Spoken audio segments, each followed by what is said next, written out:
امیر المومنین خلیفۃ المسلمین یار غار یار مزار خلیفہ اول خلیفہ بلا فصل سب سے پہلے صحابی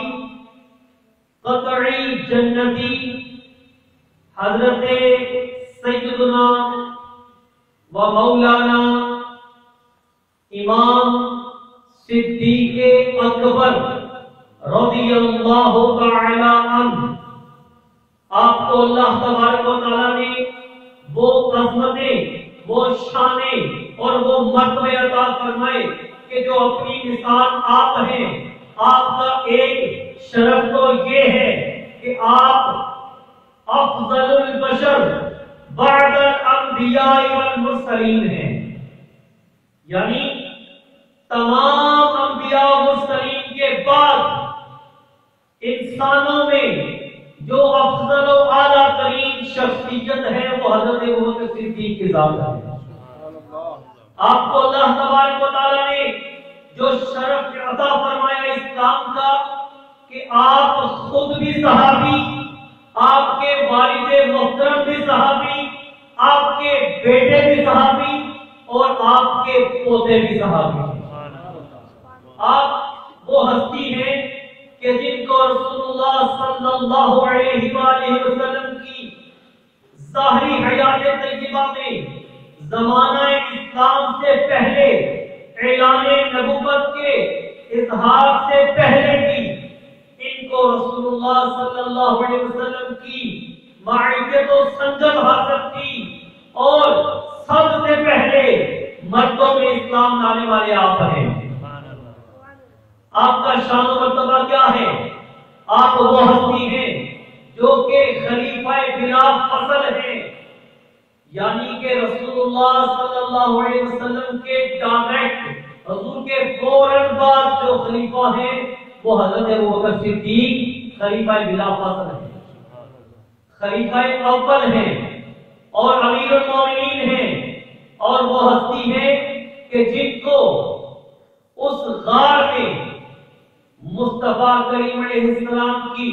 خدمت کا شرف ملا، حضور کی سنگت کا شرف ملا، ایسا شرف ملا کہ جو کسی اور کو نہ ملا۔ سیدنا صدیق اکبر رضی اللہ تعالی عنہ اور نبی کریم صلی اللہ علیہ وآلہ وسلم کے غار میں تشریف فرما ہونے کی بات کو رب نے قرآن میں ان الفاظ میں ذکر فرمایا وَثَانِيَ اثْنَيْنِ إِذْ هُمَا فِي الْغَارِ۔ پھر یہ وہ شخصیت ہیں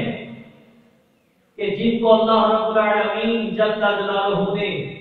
مصطفیٰ کریم صلی اللہ علیہ وسلم کے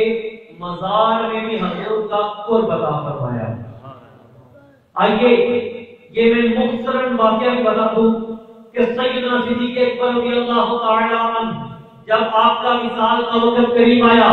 آپ نے وصیت کی کہ جب میں دنیا سے چلا جاؤں تو میرا جنازہ پڑھانے کے بعد میری چارپائی کو، میری میت کو رسول اللہ صلی اللہ علیہ وسلم کے مزار اقدس کے قریب لے جا کر عرض کیجیے گا، یا رسول اللہ صلی اللہ علیہ وسلم، آپ کا غلام صدیق اکبر حاضر ہے، اگر دروازہ کھل گیا تو مجھے وہیں پہ دفن کر دیجیے گا، اگر دروازہ نہ کھلا تو جنت البقیع میں دفن کر دیجیے گا۔ چنانچہ جب وہاں پہ لے جا کر پہنچے، عرض کیا، آقا آپ کا غلام حاضر ہے، تو اندر سے آواز آئی، ادخلوا الحبیب الی الحبیب، فرمایا کہ حبیب کو، دوست کے پاس لے آؤ، فإن الحبیب الی الحبیب مشتاق،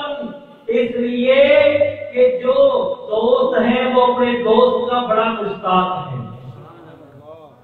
چنانچہ آپ کو روضہ رسول اللہ میں جس کا دروازہ خود کھل گیا اور وہاں پہ حضور کے پہلو مبارک میں حضور کے ساتھ ہی آپ رضی اللہ تعالی عنہ کو دفن کیا گیا۔